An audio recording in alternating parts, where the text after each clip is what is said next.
Bonjour à toutes et à tous. Notre nouveau communiqué paroissial est la petite vidéo pour vous expliquer une chose très importante pour les personnes qui sont autour de nous, pour les personnes malades.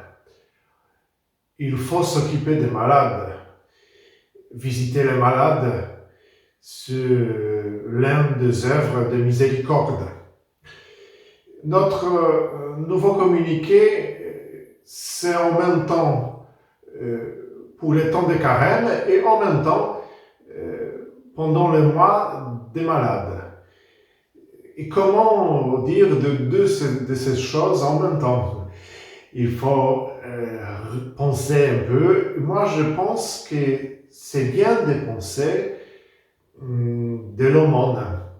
Et vous avez vu dans notre communiqué comment j'ai expliqué cette chose, pourquoi je pense que c'est l'aumône, c'est une façon de porter l'amour pour les autres, et on peut porter l'amour, le Christ, pendant qu'on apporte pour les personnes malades la communion, la présence de Dieu parmi nous.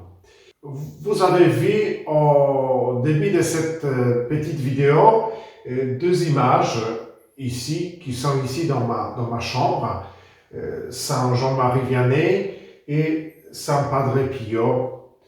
Et ces deux images nous donnent un peu l'explication.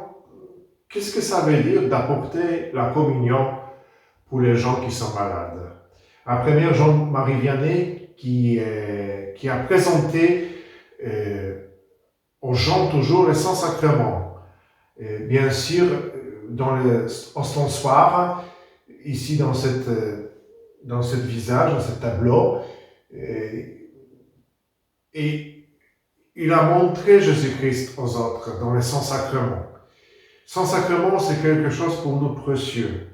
C'est le plus grand mystère que nous avons ici sur la terre. De montrer le corps du Christ, de donner le corps du Christ aux autres, c'est notre joie profonde, notre joie du cœur. Et à côté, c'est Saint Padre Pio, d'Italie, qui était pendant toute sa vie, comme il a célébré la messe, il a vu autour de lui tous les saints, tous les anges, la vie du ciel. Et comme il a célébré la messe, il était vraiment profond dans ce mystère, parce qu'il a vu qu'est-ce qui se passe pendant la messe. Qu'est-ce que c'est la communion? Le corps du Christ, c'est un mystère incroyable qu'on peut donner d'ici pour les personnes, pour les autres qui sont autour de nous. Spécialement pour ceux qui ne peuvent pas venir, bien sûr, pour la messe. Cette petite vidéo aujourd'hui, il y aura dans cette petite vidéo quelques explications comment apporter la communion aux malades. Je vous invite de tout mon cœur de faire cela, de retrouver peut-être les gens autour de vous qui sont malades, qui ne peuvent pas venir pour célébrer l'Eucharistie avec nous dans la communauté, qui sont en détresse, qui ont peur peut-être de venir à l'Eucharistie pendant les temps de coronavirus. Il y a beaucoup de raisons. De regarder s'ils ont besoin peut-être l'Eucharistie, de les apporter l'Eucharistie. Ou peut-être quelqu'un de votre famille qui est malade autour de vous dans notre paroisse. Comment porter la communion à ceux et celles qui sont malades, qui sont à la maison? Je vais vous expliquer aujourd'hui. Chaque personne malade demande une capacité d'adaptation et d'attention permanente de la part de chacun de nous et des ministres, des prêtres et de ceux qui vont apporter aussi le corps du Christ.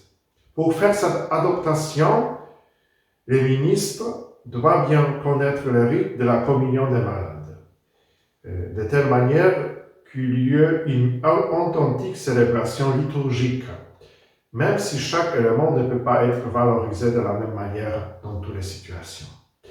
Donc, comment se déroule cette célébration? Elle se déroule d'une manière simple et amicale. Elle comporte, bien sûr, un temps d'accueil et de salutations mutuelles en se donnant les nouvelles, y compris celles de la messe paroissiale, pour être unis avec la paroisse, la communauté prie pour les malades et on apporte les nouvelles de la communauté aux personnes malades. Nous sommes unis. Là où c'est possible, on dépose la custode dans un endroit digne. Les custodes, j'ai ici chez moi, dans une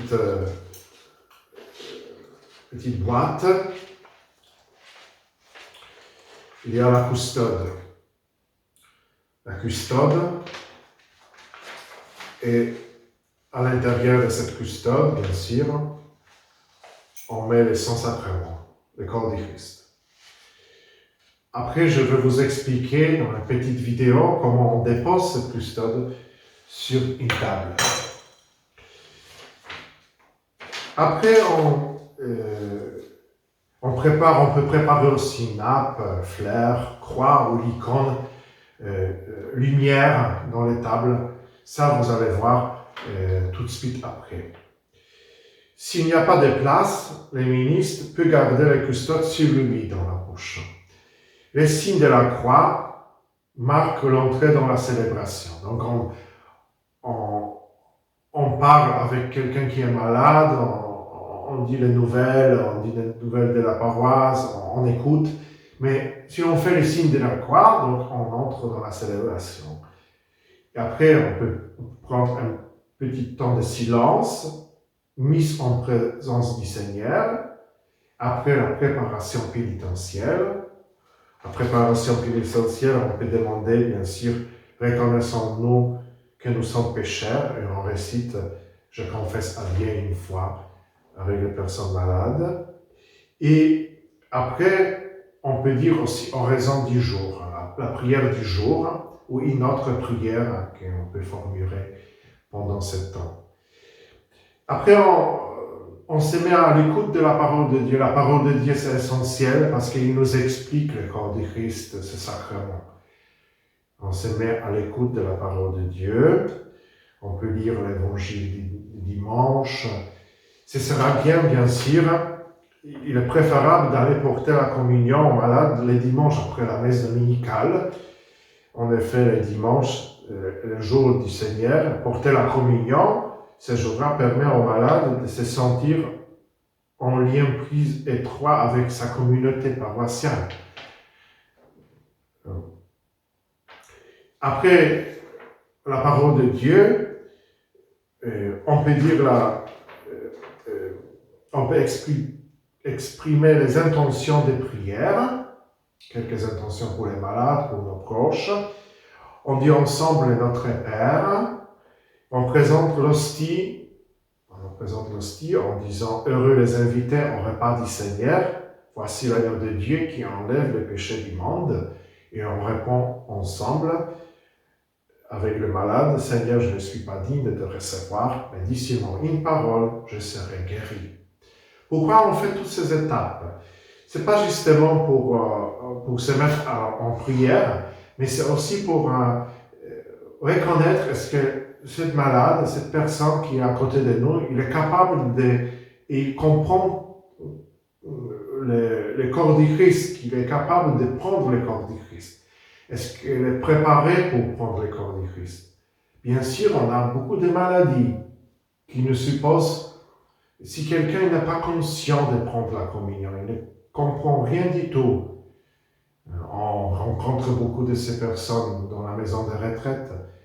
Et il faudra peut-être attendre de donner la communion la prochaine fois, quand ces personnes seront au courant de ce grand mystère, de la communion qu'elle prend. Après, on donne l'hostie en disant le corps du Christ, Amen. Et après, on peut faire spontanément une prière d'action de grâce, de dire merci au Seigneur, merci pour ce grand sacrement, merci pour ce don que tu nous as donné pendant de ta résurrection. Merci pour cette journée, pour cette communion, pour ce mystère de l'amour. Et on peut dire à la fin une petite « Je vous salue Marie » pour se mettre aussi à côté de Marie qui est toujours présent là où il est son Fils Jésus-Christ. Et après, à la fin, bien sûr, on peut marquer aussi le signe de la croix sur notre corps avec malade. C'est une façon de donner la communion, mais si on donne la communion, on donne quelque chose qui est le plus important pour nous. Donc, on met en valeur le Christ si nous sommes chez quelqu'un. Bien sûr, on part, on demande les nouvelles, on dit les nouvelles aussi, on écoute quelqu'un, mais si on entre dans la prière, si on remet de notre poche son sacrement, on regarde justement lui.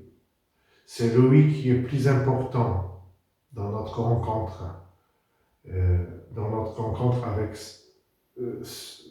cette personne qui est malade. On fait l'attention à lui, parce que c'est notre Dieu, c'est notre Seigneur, que nous adorons et que nous glorifions dans notre vie. Maintenant, vous allez voir petit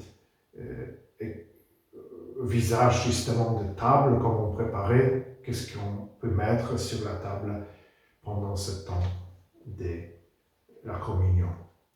Je vous souhaite bon ministère, bon service à tous ceux qui vont faire ce geste d'amour, à porter la communion aux malades, à ceux qui ne peuvent pas venir être pendant la messe dominicale. Merci beaucoup pour cette vidéo. À la prochaine fois. Je vous souhaite bon temps de carême.